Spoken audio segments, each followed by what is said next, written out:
Hello दोस्तों, मैं नीरज सिंह राणा स्वागत करता हूं आपका शिखर क्लासेस उत्तरकाशी में।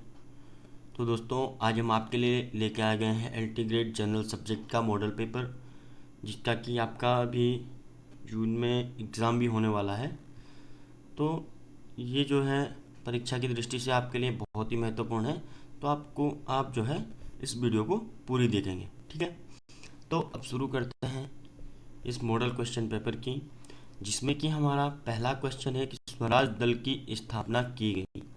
तो इसका आंसर है बी, वर्ष 1923 ईस्वी में। वर्ष 1923 ईस्वी में।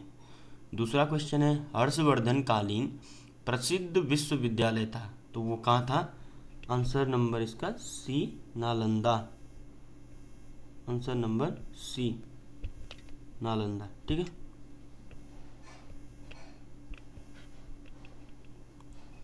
अब हमारा तीसरा क्वेश्चन है इसमें कि विश्व का ऐसा कौन सा देश है जिसने सकल राष्ट्रीय प्रसन्नता को देश की प्रगति का आधिकारिक माप घोषित किया है? तो वो है हमारा भूटान। कौन है? भूटान, ठीक है। अब हमारा चौथा क्वेश्चन है कि भारत का मैकियावेली किसे कहा जाता है? भारत का मैकियावेली किसे कहा जाता है? तो किसको कहा जाता है? आंसर आ जाएगा ए, कौटिल्य, ठीक है। किसको? कौटिल्य को। अब हमारा पांचवा क्वेश्चन इसमें कि अराकान योमा हिमालय का विस्तार है जो स्थित है कहाँ है? तो ये स्थित है म्यांमार में। म्यांमार में, ठीक है। छठा क्वेश्चन है हमारा कि सतत एवं व्यापक मूल्यांकन में व्यापक मूल्यांकन शताब्दी का तात्पर्य है। तो इसका तात्पर्य क्या है कि शैक्षिक एवं सह शैक्षिक क्षेत्र का मूल्यांकन। आंसर नंबर 23वां क्वेश्चन था कि 23वां क्वेश्चन है कि बुद्धि का समूह कारक सिद्धांत दिया गया। तो ये हमारा यहाँ पे टाइपिंग मिस्टेक हो रखी है। इसका आंसर है थर्स्टन द्वारा। क्या है? थर्स्टन, ठीक है। इसका आंसर है हमारा थर्स्टन, ठीक है। ये टाइपिंग मिस्टेक हो गया है। तो 23वें क्वेश्चन का आंसर है बुद्धि का समूह कारक सिद्धांत दिया था। तो किसने दिया था? ये थर्स्टन, ठीक है। इसका आप नोट कर लेंगे। 24वां हमारा क्वेश्चन है कि डिस्कैलकुलिया संबंधित है। डिस्कैलकुलिया संबंधित है तो किससे? अंकों को समझने से। आंसर नंबर ए हो जाएगा इसका सही उत्तर, ठीक है। 25वां क्वेश्चन है कि चोल साम्राज्य के संस्थापक थे। चोल साम्राज्य के संस्थापक कौन थे? तो विजयालया इसके संस्थापक थे, ठीक है। 26वां क्वेश्चन है कि किसके अनुसार विकास परिवर्तनों की वह श्रृंखला है जिससे जीव भ्रूण अवस्था से परिपक्वता की अवस्था तक पहुंचता है? किसके अनुसार? ये किसने कहा था कि विकास जो है परिवर्तन की श्रृंखला है जिससे जीव भ्रूण अवस्था से और परिपक्वता की अवस्था तक पहुंचता है? तो ये कहा था वेबस्टर शब्दकोश में, ठीक है। आंसर नंबर बी, वेबस्टर शब्दकोश, ठीक है। 27वां क्वेश्चन आ जाता है कि निम्न में से नागरिकता संबंधी प्रावधान भारतीय संविधान में विद्यमान है। तो ये किस में है? भाग 2 और अनुच्छेद 5 से 11 में है। भारतीय संविधान में किसके? नागरिकता संबंधी प्रावधान भाग 2 अनुच्छेद 5 से और 11। 28वां क्वेश्चन है कि अधिगम वक्र के प्रथम सोपान में स्थिति होती है। तो प्रारंभिक तेजी होती है, ठीक है। आंसर नंबर ए। 29वां है कि गांधी जी की राजनीतिक जीवन से संबंधित घटना है। तो खेड़ा है, चंपारण भी है, अहमदाबाद हड़ताल भी है, इसलिए उपयुक्त सभी ये सभी घटनाएं गांधी जी के जीवन से संबंधित है। 30वां क्वेश्चन कि मुद्रा वह धुरी है जिसके चारों ओर अर्थ विज्ञान चक्कर लगाता है। यह कथन किसका है? तो ये मार्शल का नियम इसे कहते हैं। तो इसका आंसर है डी। इन्होंने क्या कहा था? मार्शल ने कहा था कि मुद्रा वह धुरी है जिसके चारों ओर अर्थ विज्ञान चक्कर लगाता है। आंसर हो जाएगा डी, मार्शल। ठीक है। 31 है, अग्निवृत्त के नाम से जानी जाने वाली ज्वालामुखी पेटी है तो कौन सी है? परिप्रशांत महासागरीय पेटी, आंसर नंबर ए। 32वां है, मुद्रास्फीति की दर को मापने के लिए प्रयोग किया जाता है, क्या किया जाता है? तो इसका आंसर है हमारा डी, थोक कीमत सूचकांक, थोक कीमत सूचकांक। 33वां क्वेश्चन है, 10 डिग्री चैनल है, किस किस के बीच में है 10 डिग्री चैनल? तो छोटा अंडमान एवं कार निकोबार के बीच में हमारा 10 डिग्री चैनल है। ठीक है। 34 है, क्रेचमर के अनुसार कौन सा व्यक्ति का प्रकार नहीं है, व्यक्तित्व का प्रकार नहीं है? अंतर्मुखी। ठीक है, अंतर्मुखी एक व्यक्तित्व का प्रकार नहीं है, किसके अनुसार? क्रेचमर के अनुसार। ठीक है। 35वां क्वेश्चन है कि हुगली औद्योगिक प्रदेश का केंद्र है, किस किस का? तो यह है कोलकाता और हावड़ा, आंसर नंबर ए। 36वां क्वेश्चन है, मौलिक कर्तव्य हेतु किस समिति का गठन किया गया? यह है हमारा आंसर नंबर सी, सरदार स्वर्ण सिंह समिति, मौलिक कर्तव्य हेतु समिति। ठीक है। 37वां क्वेश्चन है कि नई तरह की शिक्षा व्यवस्था यथा मुक्त शिक्षा, पत्राचार शिक्षा आदि का औचित्य निम्न में से किस कारण से है? तो इसका है कि शैक्षिक अवसरों की समानता बढ़ाने की दृष्टि से, आंसर नंबर बी, शैक्षिक अवसरों की समानता बढ़ाने की दृष्टि से जो है नई तरह की शिक्षा व्यवस्था लागू की गई। ठीक है। 38वां क्वेश्चन है कि किस अनुच्छेद द्वारा उच्चतम न्यायालय को अभिलेख न्यायालय बनाया गया, किस अनुच्छेद के द्वारा? तो इसका सही आंसर हो जाएगा आपका डी, अनुच्छेद 129, अनुच्छेद 129। ठीक है।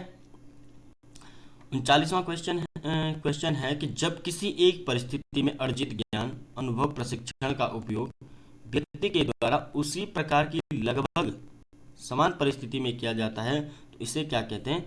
इसे कहते हैं आंसर नंबर ए, सीखने का क्षैतिज अंतरण। ठीक है। क्षैतिज और ऊर्ध्वाधर दो होते हैं, तो इसको कहते हैं सीखने का क्षैतिज अंतरण। ठीक है। 40वां क्वेश्चन है कि निम्नलिखित में से कोंकण रेल मार्ग गुजरता है तो कहाँ से? पश्चिमी घाट पर्वत श्रृंखला से, पश्चिमी घाट पर्वत श्रृंखला से कोंकण रेल मार्ग हमारा गुजरता है।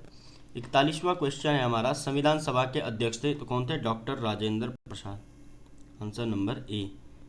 42वां क्वेश्चन है, सीमांत उपभोग प्रवृत्ति होगी तो क्या होगी? 1 - सीमांत बचत प्रवृत्ति, ये बी वाला। ठीक है, आंसर नंबर बी इसका सही उत्तर होगा। 43 है, निष्पत्ति बराबर योग्यता प्लस अभिप्रेरणा, ये समीकरण किसने दिया? कि निष्पत्ति क्या होता है? योग्यता और अभिप्रेरणा के योग के बराबर होता है, तो ये किसने दिया था? इसका आंसर है सी, वुडवर्थ। ठीक है, निष्पत्ति बराबर योग्यता प्लस अभिप्रेरणा किसने दिया था? वुडवर्थ ने यह समीकरण दिया था, आंसर नंबर सी। 44वां क्वेश्चन है हमारा कि किसके अनुसार समायोजना वह प्रक्रिया है जिसके द्वारा प्राणी अपनी आवश्यकताओं और इन आवश्यकताओं की पूर्ति को प्रभावित करने वाली परिस्थितियों में संतुलन बनाए रखता है?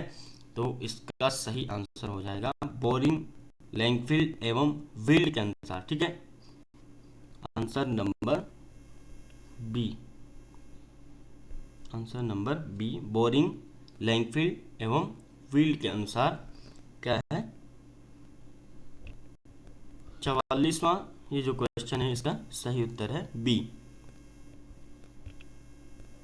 अब हमारा आता है 45वां कि टीथ क्या था? तो टीथ क्या था? चर्च द्वारा एक लगाया गया कर था टीथ। ठीक है। 46वां क्वेश्चन है कि सुरक्षा परिषद संयुक्त राष्ट्र संघ की कुंजी है, ये किसने कहा? किसका कथन है कि संयुक्त ये जो हमारी सुरक्षा परिषद है ये संयुक्त राष्ट्र संघ की कुंजी है? तो इसका आंसर हो जाएगा सी, पामर और परकिंस ने कहा था कि सुरक्षा परिषद जो है क्या है? संयुक्त राष्ट्र संघ की कुंजी है, आंसर सी। 47वां क्वेश्चन है कि किस मापन में आरंभिक बिंदु शून्य होता है? तो निरपेक्ष मापन, मानकीय मापन, स्वमानक मापन या उपरोक्त में से कोई नहीं। तो इसका आंसर हो जाएगा ए, निरपेक्ष मापन में जो है प्रारंभिक बिंदु क्या होता है? शून्य होता है। ठीक है। 48वां क्वेश्चन है कि कोलसनिक ने मानव विकास की अवस्थाओं को कितने स्तरों में विभाजित किया? तो इन्होंने 8 भागों में जो है मानव विकास की अवस्थाओं को विभाजित किया था, अलग अलग स्तरों से। ठीक है। तो इसका आंसर हो जाएगा हमारा डी। और 49वां क्वेश्चन है कि जूनागढ़ अभिलेख लिखा गया किस भाषा में है? तो ये है हमारा संस्कृत भाषा में। ठीक है। 50वां क्वेश्चन है कि सह संबंध गुणांक मापन की कोटि सह संबंध रीति संबंधित है? तो इसका आंसर हो जाएगा बी, स्पीयरमैन से। स्पीयरमैन से। ये क्वेश्चन डबल आ गया है। जूनागढ़ अभिलेख लिखा गया, तो इसका आंसर आपको बता ही दिया था कि संस्कृत भाषा में। और सह संबंध गुणांक मापन ये भी बता दिया था, बी, स्पीयरमैन। ठीक है। 53वां क्वेश्चन है हमारा, संविधान सभा की प्रथम बैठक हुई थी? तो संविधान सभा की प्रथम बैठक कब हुई थी? 9 दिसंबर 1946 ईस्वी को। आंसर नंबर सी, 9 दिसंबर 1946। 54वां क्वेश्चन है कि निम्न में से भारतीय उच्चतम न्यायालय न्यायाधीश पर महाभियोग लगा गया, मतलब कौन ऐसा न्यायाधीश था उच्चतम न्यायालय का जिसपे महाभियोग लगाया गया? इनमें से कौन से? सुधीर रंजन दास, एच.जे. कानिया, वी रामास्वामी और टी.एस. ठाकुर में से? तो वी रामास्वामी पर जो है महाभियोग लगाया गया था। हमारा आंसर नंबर सी। 55वां क्वेश्चन है कि संस्कृत का प्रसिद्ध विद्वान दंडिन रहता था? तो कहाँ रहता था? कि नरसिंहवर्मन प्रथम की राज्यसभा में। इसका आंसर हो जाएगा ए, नरसिंहवर्मन प्रथम की राज्यसभा में दंडिन रहा करता था। ठीक है। क्षुद्र ग्रह पाए जाते हैं किस किस के कक्षाओं के बीच में पाए जाते हैं? तो इसका आंसर हो जाएगा डी, मंगल एवं बृहस्पति की कक्षाओं के बीच में हमारे क्षुद्र ग्रह पाए जाते हैं। ठीक है। 57वां क्वेश्चन है, डेविस के अनुसार शिक्षण अधिगम प्रक्रिया का सही क्रम है? डेविस के अनुसार जो शिक्षण अधिगम है उसकी प्रक्रिया का सही क्रम क्या है? तो उसके अनुसार है बी, नियोजन करना, उसके बाद व्यवस्था करना, अग्रसारण करना और नियंत्रण करना। ये डेविस के अनुसार जो है शिक्षण अधिगम प्रक्रिया का सही क्रम है। तो इसका आंसर हो जाएगा बी, नियोजन करना, व्यवस्था करना, अग्रसारण करना। ये अग्रसरण लिख दिया है, अग्रसारण है वह। ठीक है। अग्रसारण करना और नियंत्रण करना। ठीक है। 58वां क्वेश्चन है कि निम्नलिखित में से कौन सी नमस्ते अर्थव्यवस्था की विषय वस्तु नहीं है? तो इसका आ जाएगा आंसर नंबर डी, वस्तुओं का मूल्य निर्धारण। ठीक है। अर्थव्यवस्था की विषय वस्तु नहीं है, नमस्ते अर्थव्यवस्था की। ठीक है। अब हमारा 59वां क्वेश्चन है कि भारत में संविधान की 10वीं अनुसूची किस संवैधानिक संशोधन द्वारा जोड़ी गई? इसका आंसर हो जाएगा बी, 52वीं। ठीक है। भारत में संविधान की 10वीं अनुसूची किस संवैधानिक संशोधन द्वारा जोड़ा गया? तो 52वीं इसका सही आंसर हो जाएगा, answer number B. Question number 60 है, ईस्ट वेस्ट कॉरिडोर जोड़ता है किसको? पोरबंदर को सिल्वर से। ठीक है। आंसर नंबर ए हो जाएगा सही उत्तर, पोरबंदर को सिल्वर से हमारा ईस्ट वेस्ट कॉरिडोर जोड़ता है। ठीक है। 61वां है कि अनुसूचित जाति एवं जनजाति से संबंधित अधिनियम पारित हुआ? तो ये कब हुआ था? 1989। Answer number A. 62वां क्वेश्चन है कि सूक्ष्म शिक्षण की क्रियाओं का सही क्रम है? सूक्ष्म शिक्षण। ठीक है। तो इसका आंसर हो जाएगा हमारा बी, पाठ्य योजना, शिक्षण, प्रतिपुष्टि, पुनः पाठ्य योजना और पुनः शिक्षण और पुनः प्रतिपुष्टि। आंसर नंबर बी, यह है हमारी सूक्ष्म शिक्षण की क्रियाओं का सही क्रम। ठीक है। 63वां क्वेश्चन है कि अलग अलग अवसरों पर या समतुल्य प्रश्नांशों के विभिन्न प्रश्नांश सेट पर एक ही व्यक्ति के प्राप्तांकों में स्थिरता अथवा संगतता ये क्या कहलाती है? तो इसे कहते हैं विश्वसनीयता। ठीक है। आंसर नंबर सी विश्वसनीयता। 64वां क्वेश्चन है कि निम्न में कौन सा राज्य तीन ओर से बांग्लादेश से घिरा हुआ है? वो है हमारा त्रिपुरा, जो कि तीनों ओर से बांग्ला ओर से घिरा हुआ है, त्रिपुरा। Answer number D. 65वां क्वेश्चन है कि वायुमंडल की किस परत में वॉन एलेन विकिरण पेटी स्थित है? तो किसमें? चुंबकीय मंडल में। Answer number B. 66वां क्वेश्चन है कि राजस्व की सर्वोत्तम प्रणाली वह है जिससे राज्य अपने कार्यों द्वारा अधिकतम सामाजिक लाभ की प्राप्ति करता है। ये कथन किसका है? ये किसने कहा था? तो इसे कहते हैं डाल्टन का सिद्धांत। राजस्व की सर्वोत्तम प्रणाली वह है जिससे राज्य अपने कार्यों द्वारा अधिकतम सामाजिक लाभ की प्राप्ति करता है। ये दिया था डाल्टन ने, उसे डाल्टन का सिद्धांत कहा जाता है। ठीक है, ये डाल्टन के कथन है ये। ठीक है, अब हमारा क्वेश्चन आ जाएगा 67 कि मानसिक द्वंद्व की स्थिति में किया गया समायोजन है। क्या है? स्व समायोजन। आंसर नंबर ए इसका सही उत्तर आ जाएगा, स्व समायोजन। मानसिक द्वंद्व की स्थिति में किया गया समायोजन, तो इसे क्या कहते हैं? स्व समायोजन। 68वां क्वेश्चन है कि गांधी इरविन समझौते पर हस्ताक्षर हुए थे, तो कब हुए थे? इसका आंसर हो जाएगा डी, मार्च 1931 ईस्वी में गांधी इरविन पर जो है समझौते पर हस्ताक्षर हुए थे। ठीक है। 69वां क्वेश्चन है कि शिक्षा के प्रति छात्रों की अभिवृत्ति प्रभावित होती है किससे? बुद्धि एवं वातावरण से। ठीक है, बुद्धि और वातावरण से शिक्षा के प्रति छात्रों की अभिवृत्ति प्रभावित होती है। 70वां क्वेश्चन है कि भारत में जनांकीय संक्रमण के प्रथम से द्वितीय सोपान की ओर संक्रमण का विभाजन वर्ष माना जाता है। तो जनांकीय संक्रमण के प्रथम से द्वितीय सोपान की ओर संक्रमण का विभाजन वर्ष कौन सा माना जाता है? 71वां क्वेश्चन है कि केंद्र तथा राज्य में मंत्रिपरिषद के सदस्यों की संख्या क्रमशः लोकसभा एवं विधानसभा के कुल सदस्यों की संख्या के अनुपात में कितने प्रतिशत होनी चाहिए? तो वो है हमारा आंसर नंबर सी। और कितनी होनी चाहिए? 15%। ठीक है, 15%। 72वां क्वेश्चन है कि चालक शक्ति का वह मौलिक स्रोत है जो व्यक्ति को क्रियाशील कर देता है। किसने कहा था?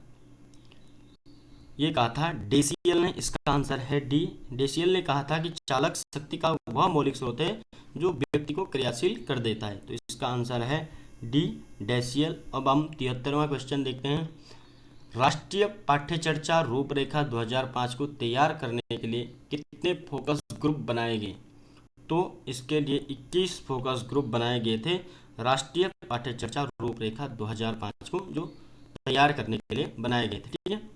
74वां क्वेश्चन है कि गुरु नानक के आध्यात्मिक विचारों से संबंधित कविता है, तो उसका नाम है जप जी, जप जी। अब 75वां क्वेश्चन है कि पृथ्वी की उत्पत्ति से संबंधित निहारिका परिकल्पना दी गई इसके द्वारा? तो लॉपलेस के द्वारा ये परिकल्पना दी गई। 76वां क्वेश्चन है कि निम्नलिखित में से इब्न बतूता द्वारा लिखा गया यात्रा वृत्तांत क्या कहलाया? रिहला। ठीक है, रिहला इब्न बतूता द्वारा लिखा गया क्या है? यात्रा वृत्तांत। 77वां क्वेश्चन है कि दशराज युद्ध हुआ था किस नदी के तट पर हुआ था? तो रावी नदी के तट पर। इसका आंसर हो जाएगा हमारा डी, रावी नदी के तट पर। 78 है कि पूर्ति अपनी मांग स्वयं उत्पन्न करती है, यह नियम दिया है, तो इस नियम को क्या कहते हैं?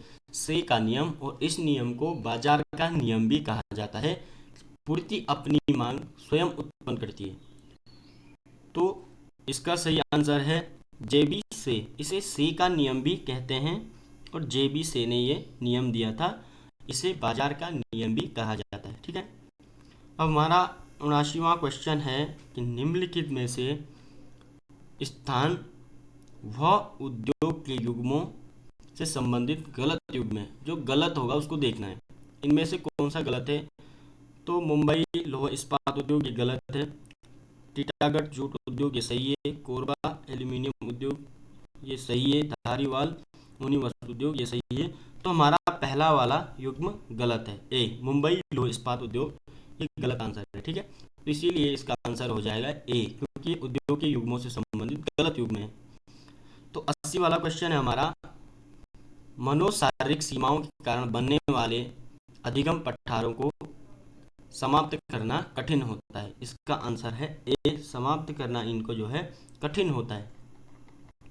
अब हमारा 81वां क्वेश्चन है कि मौलिक अधिकार के अंतर्गत अल्पसंख्यकों द्वारा शिक्षण संस्थाएं स्थापित करना आता है किस अधिकार में?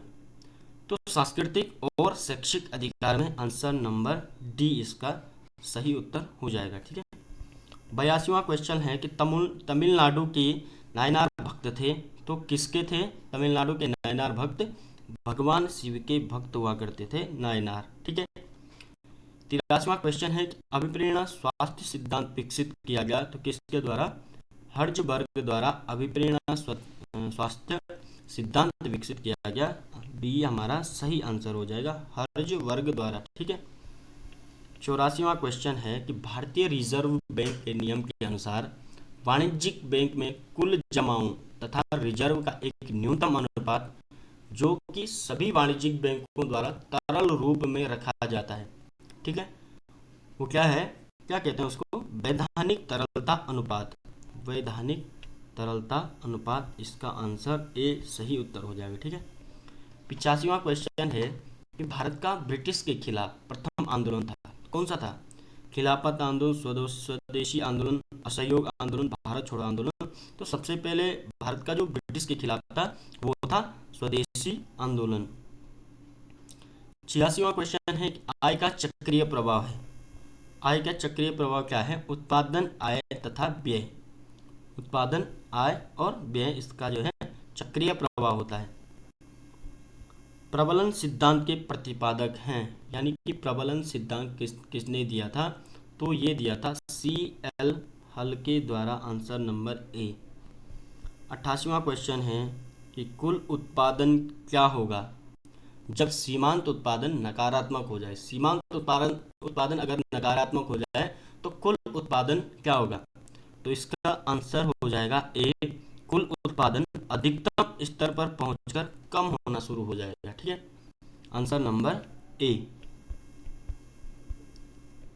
89 क्वेश्चन है, शब्दों, अंकों व सूत्रों को समझने के लिए कौन सी बुद्धि आवश्यक है? तो कौन सी है? अमूर्त, मूर्त, सामाजिक, इनमें से कोई नहीं। तो अमूर्त बुद्धि इनको समझने के लिए आवश्यक है। ठीक है, कौन सी? अमूर्त बुद्धि। आंसर नंबर ए। 90 वाला क्वेश्चन है कि टीलाइट बनते हैं हिमानी निक्षेप से। इसका सही आंसर है डी। टीलाइट किससे बनते हैं? हिमानी निक्षेप से। 91 क्वेश्चन है, विदेशी विनिमय बाजार वह बाजार है जिसमें क्या होता है? विदेशी विनिमय बाजार वह बाजार है जिसमें क्या होता है कि विदेशी मुद्राओं का क्रय और विक्रय होता है। तो आंसर नंबर सी इसका सही उत्तर हो जाएगा। विदेशी मुद्राओं का क्रय विक्रय होता है तो कहाँ? विदेशी विनिमय बाजार में। ठीक है, 92 वाला क्वेश्चन है कि किस सुल्तान ने अपनी राजधानी दिल्ली से देवगिरी स्थानांतरित की थी? तो इसका आंसर आ जाएगा हमारा बी, मोहम्मद बिन तुगलक। ठीक है, 93 क्वेश्चन है कि निम्नलिखित में से किस अभिलेख से समुद्रगुप्त की विजयों के बारे में जानकारी मिलती है? तो ये हमारा इलाहाबाद स्तंभ अभिलेख से समुद्रगुप्त के विजय के बारे में जानकारी मिलती है। ठीक है, 94 क्वेश्चन है कि the general theory of employment, interest and money के लेखक है, यानी कि ये जो पुस्तक है the general theory of employment, interest and money, ये किसने लिखी है? ये लिखी थी J.M. कीन्स के द्वारा। आंसर नंबर इसका सही आंसर हो जाएगा J.M. कीन्स। 95 क्वेश्चन है कि निम्न में से कौन सी पेटी अक्ष अक्षांश कहलाती है? तो उष्ण कटिबंधीय उच्च दबाव वाली जो पेटी है उनको कहते हैं, ये उपोष्ण कटिबंधीय उच्च दबाव वाली पेटी उनको कहते हैं अश्व अक्षांश। ठीक है, 96 वाला क्वेश्चन है कि किस वेद में सभा और समिति को प्रजापति की दो पुत्रियां कहा गया है? तो किस वेद में जो है सभा और समिति को प्रजापति की 2 पुत्रियां कहा जाता है अथर्ववेद में। Answer number D. ठीक है। 97 क्वेश्चन है कि मिश्रित अर्थव्यवस्था का अर्थ है जहां क्या होता है कि निजी क्षेत्र के साथ सार्वजनिक क्षेत्र का सह अस्तित्व होता है, यानी हमारा आंसर नंबर बी। निजी क्षेत्र के साथ सार्वजनिक क्षेत्र का सह अस्तित्व होता है, वो मिश्रित अर्थव्यवस्था का अर्थ है। ठीक है।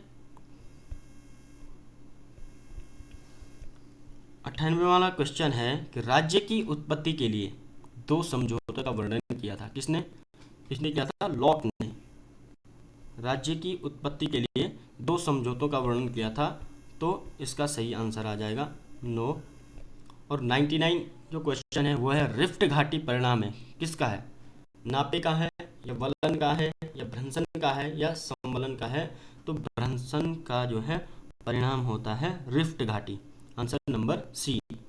हमारा लास्ट क्वेश्चन है 100 वाला कि ट्रेवर्स के अनुसार अभिवृत्ति का अर्थ है व्यवहार परिवर्तन, इस तरह की प्रतिक्रिया देने के लिए तत्परता जिससे व्यवहार को एक निश्चित दिशा दी जाती है, या अधिगम की क्षमता या व्यवहार के लक्षण। तो इसका सही उत्तर है बी। इस तरह की प्रतिक्रिया ट्रेवर्स के अनुसार क्या है कि अभिवृत्ति का अर्थ क्या है इनके अनुसार, इस तरह की जो प्रतिक्रिया देने के लिए तत्परता जिससे व्यवहार को एक निश्चित दिशा दी जाती है। तो ये उसका सही आंसर हो जाएगा हमारा कौन सा? बी वाला। 100 का आ जाएगा बी। तो आज हमने देखा एलटी जनरल सब्जेक्ट का ये मॉडल पेपर था। आप बने रहें इसी तरह वीडियो में, चैनल को लाइक करें, सब्सक्राइब करें, ताकि हम आपके लिए आगे और वीडियो लाते रहें और आपके पास जो है ये वीडियो हमारी लगातार पहुंचती रहे। तो आज के लिए इतना ही। धन्यवाद।